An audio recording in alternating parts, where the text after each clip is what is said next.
Во овој серијал во фокусот ни се сопругите на странските амбасадори. Но во италијанската резиденција не пречека брачната двојка Белели, како изненадување. Во овој топол амбиент, прво што паѓа во очи е уметноста на секој агол. И спомените од местата во кои претходно живеело ова семејство на дипломат. Господја Матилде беше расположена да ни го покаже секој агол од домот во Скопје. Како што правиме секогаш, незаобиколива тема за почеток е храната. Со слика од омилениот дел на секоја домаќинка, оставата за намирници. И што друго би доминирало овде, ако не тестенини? Yes, as you can see, we have big. Како што можете да видите, имаме големо пакување паста која ја носиме од Италија.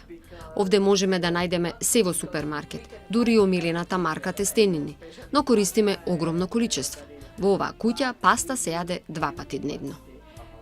Прашавме дали се јаде и за доручек. Not pasta, no. Не паста. За појадок имаме сок од портокал, едноставен колач за доручек, житарки, натаму леп, путер и мармалад. И уште едно нешто без кое не може да се замисли утрото во Рим.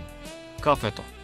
И тоа не какво било, туку подготвено во оваа мала направа наречена кафетиера. I show you.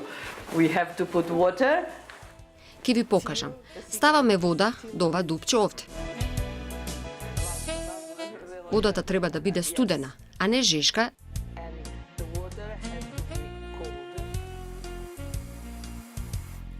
Затоа што се чувствува калциумот и кафето добива друг вкус.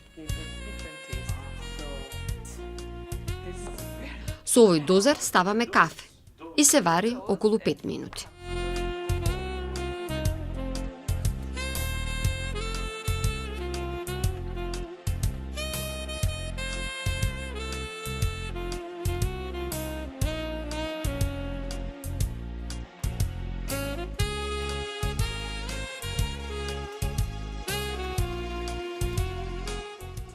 Во зависност од бројот на луѓе, има и поголеми кафетиери.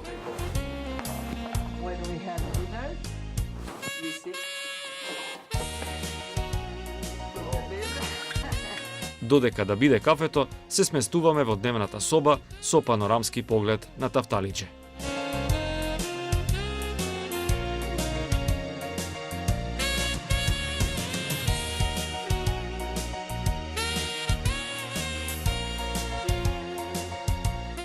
Ми се урна филмот за тоа што е макијато, а што капучино.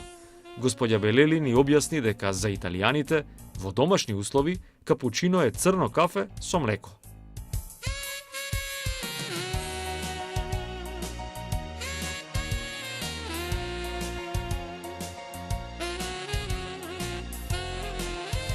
Вели, нема поголема среќа кога целото семејство го почнува денот на заедничка маса, за која е задолжена токму таа.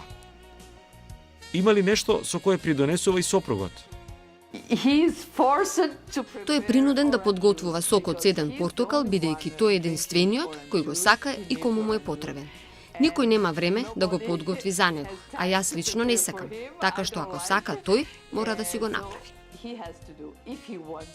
Во однос на тоа кој прв се буди, господјата повторно имаше духовит одговор, споделувајќи утрински ритуал на амбасадорот.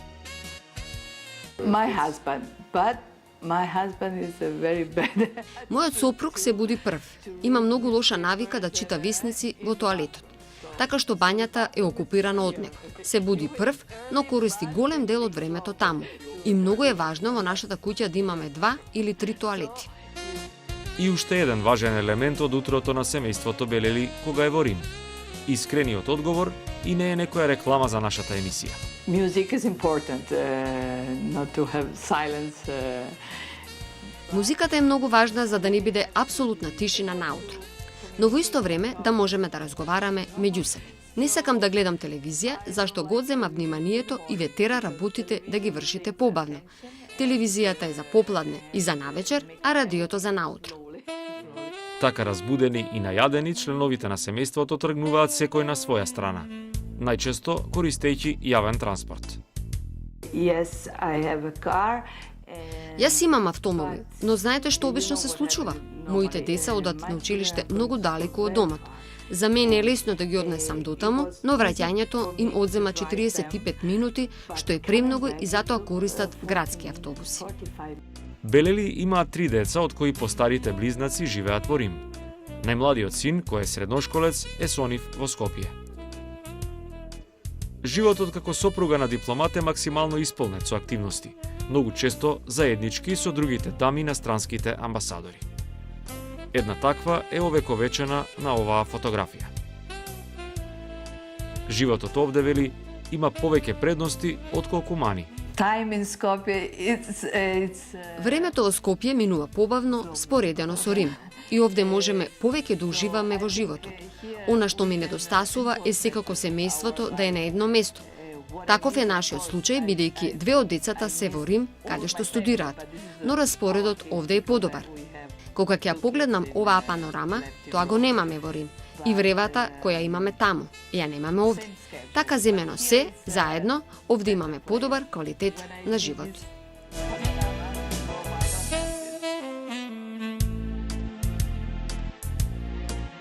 Во домот на семејството Белели се чувствува празнична атмосфера. Со таква енергија се чека првата наредна прилика кога семејството ќе биде заедно. И тоа во Рим, веќе за католичкиот Божик. Тогаш ќе можат и да се потсетат на заедничките утра кои толку и недостасуваат на господја Матилде.